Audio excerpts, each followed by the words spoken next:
So I recently spoke to Mark Abram about pre-mortems. How do you save your team from pain down the line, or at least potential pain down the line? I've tried it in the past. I think it's a really, really interesting exercise to do. I hope you enjoy it. Yeah, so pre-mortem, yeah, it's one of those techniques, and I'll definitely also talk about ritual descent. But pre-mortem, it's really creating a condition for people to talk about what can go wrong.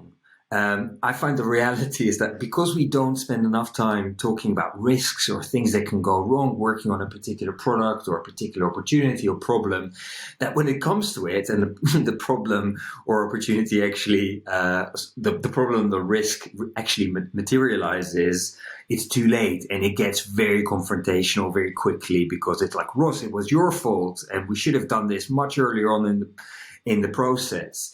And what I like about that pre-mortem technique, and for those of you who haven't used it before, it's effectively getting everyone in a room or a virtual room and saying, we're launching this product or we're making this improvement in a year's time, what could have gone wrong? And you can frame it whichever way you like. Some people say in the next quarter, how could this go wrong? But it's really about, we had to bury the product. It was an absolute failure. What happened?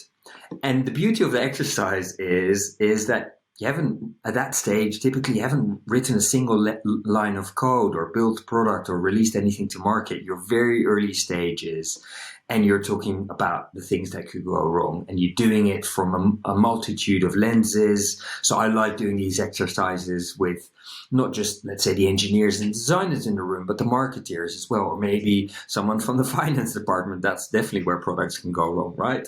Because that also helps, again, to create that togetherness, that kind of safe space, but in a very constructive way. Because at that point, we're looking at what could go wrong, really feeling quite good about ourselves because we haven't done anything just yet. We're identifying and working backwards to say, okay, right, let's prioritize the biggest risk in terms of the impact.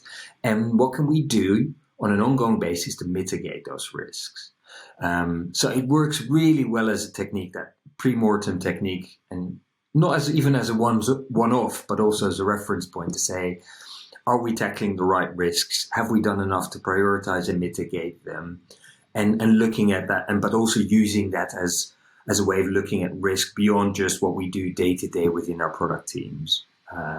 It's a technique that's super helpful, and it's a practical way of really reinforcing that safe space that we talked about.